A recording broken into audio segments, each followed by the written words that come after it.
नमस्कार, संवाद पर आपका स्वागत है। मैं हूं चेतना शर्मा आपके साथ। तो जोधपुर से साध्वी की मौत की खबर आने से पूरे महकमे में सनसनी मची हुई है। जी हां, कथावाचक साध्वी प्रेम बाइसा की संदिग्ध हालत में हुई मौत ने पूरे प्रदेश को झकझोर दिया है।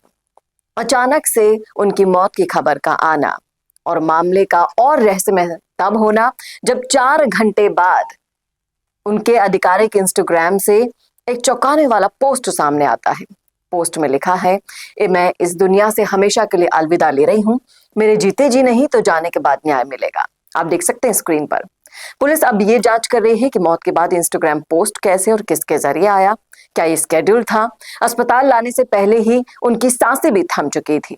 जी हाँ, साध्वी को उनके पिता और एक युवक अस्पताल लेकर पहुंचे थे, लेकिन डॉक्टरों ने उन्हें मृत घोषित कर दिया था।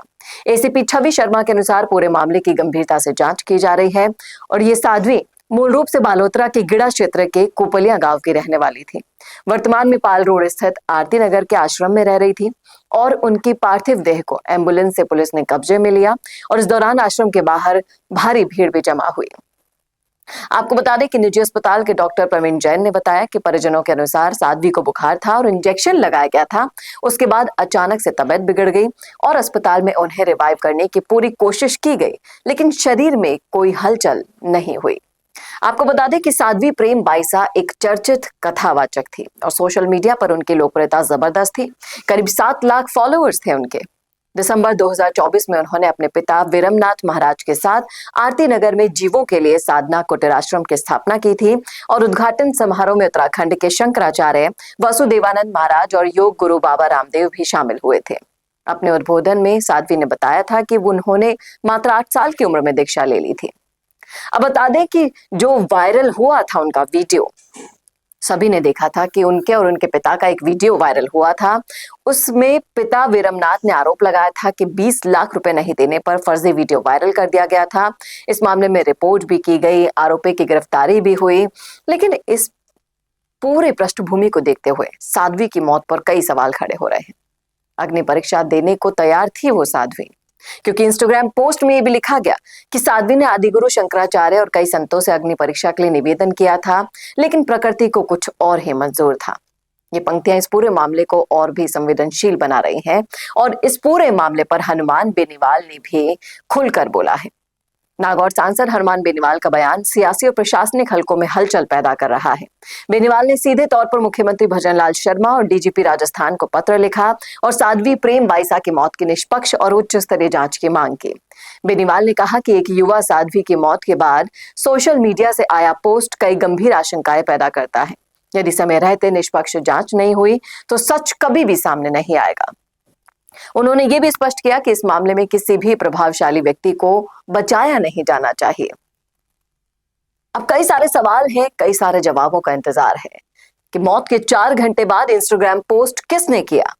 क्या यह आत्महत्या है या इसके पीछे कोई दबाव है या साजिश?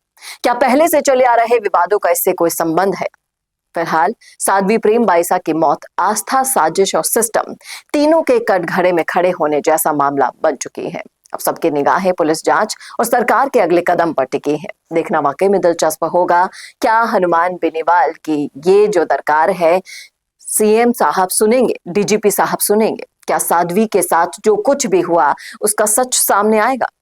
ये तो आने वाला वक्त ही बताएगा। आप जरूर बताइएगा, क्या ये साजिश है या फिर होनी को कुछ और ही मंजूर था?